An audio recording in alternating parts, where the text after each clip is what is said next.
নদীতে যখন পানির প্রবাহ বেড়ে যায়, স্রোত বেড়ে যায়, যার কারণে নদী ভাঙন হয়ে থাকে, সেই স্রোতটিকে যাতে আমরা মোটামুটি কন্ট্রোলে আনতে পারি, সেই পানিটিকে যাতে আমরা পানিতে যেটা হঠাৎ করে পানি বেড়ে যায় বর্ষার সময়, সেটিকে যাতে আমরা ঠিকভাবে সারা দেশে ছড়িয়ে দিতে পারি, সেই জন্য খাল খনন কর্মসূচিটা অত্যন্ত গুরুত্বপূর্ণ।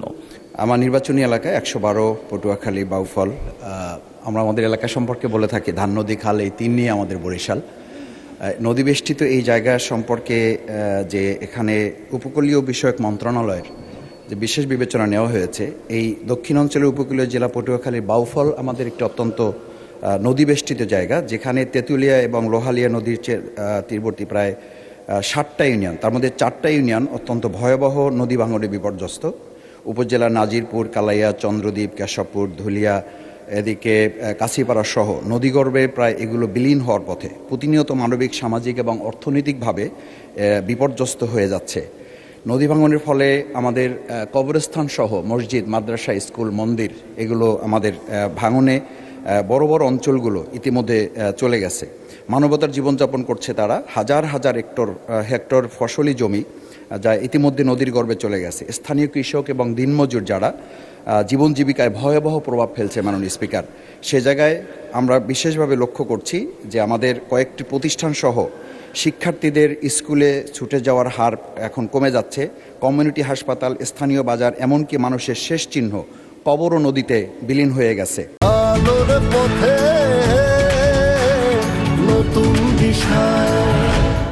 গ্রামীণ কাঁচা রাস্তা, কাঁচা পাকা রাস্তা, ভেরিবাঁধ, ওয়াবদা সহ যোগাযোগের অসংখ্য নদী সড়কগুলো নদী ভাঙনের ফলে বিচ্ছিন্ন হয়ে আছে।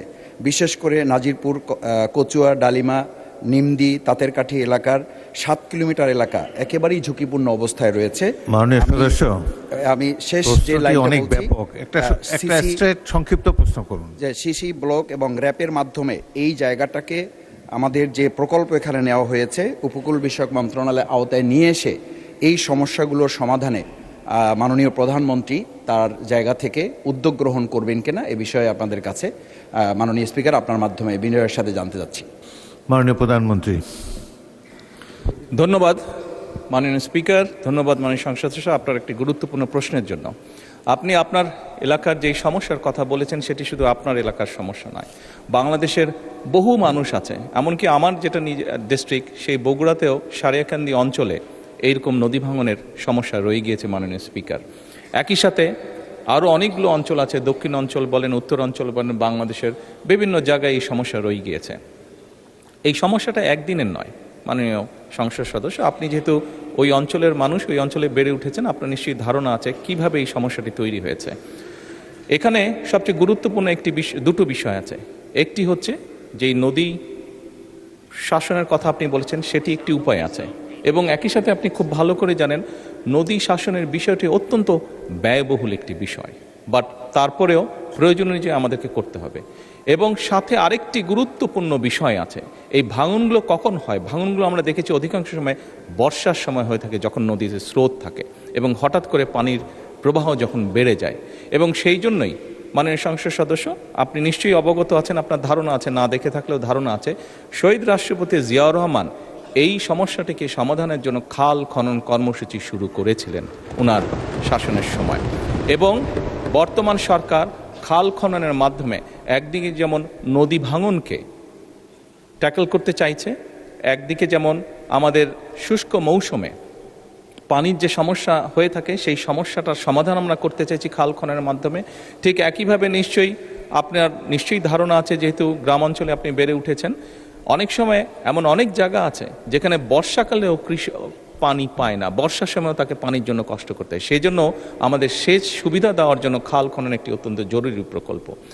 আপনার নিশ্চয়ই আরেকটি ধারণা আছে, বিশেষ করে ঢাকা শহরে এই সমস্যাটি আছে, এবং গ্রাম অঞ্চলেও যেখানে চাষবাস খুব বেশি হয়ে থাকে সেখানেও এই সমস্যাটি ধীরে ধীরে দেখা যাচ্ছে। সেটি হচ্ছে যে আমাদের ভূগর্ভস্থ যে পানি আছে সেটির স্তর ধীরে ধীরে নিচে নেমে যাচ্ছে। এই সবগুলো বিষয়কে যদি আমরা অ্যাড্রেস করতে চাই, তাহলে অবশ্যই নদী শাসন যেমন একটি প্রয়োজন নদী ভাঙনকে রোধ করার জন্য, ঠিক নদীতে যখন পানির প্রবাহ বেড়ে যায়, স্রোত বেড়ে যায়, যার কারণে নদী ভাঙন হয়ে থাকে, সেই স্রোতটিকে যাতে আমরা মোটামুটি কন্ট্রোলে আনতে পারি, সেই পানিটিকে যাতে আমরা পানিতে যেটা হঠাৎ করে পানি বেড়ে যায় বর্ষার সময়, সেটিকে যাতে আমরা ঠিকভাবে সারা দেশে ছড়িয়ে দিতে পারি, সেই জন্য খাল খনন কর্মসূচিটা অত্যন্ত গুরুত্বপূর্ণ। সেই জন্য মাননীয় সংসদ সদস্য, মাননীয় স্পিকার, আমরা নদী শাসনের ব্যাপারে যেরকম আমরা উদ্যোগ গ্রহণ করছি সরকারের পক্ষ থেকে, একইভাবে সামগ্রিকভাবে এই সমস্যাটিকে কম খরচে, যেহেতু বাংলাদেশের জন্য ব্যয়বহুল বিষয় নদী শাসনটিকে কম খরচের জন্য সবচেয়ে বেশি আমাদের জন্য সহজ হচ্ছে খাল খনন, সেটির উপর আমরা গুরুত্ব আরোপ করছি। মাননীয় স্পিকার, ধন্যবাদ।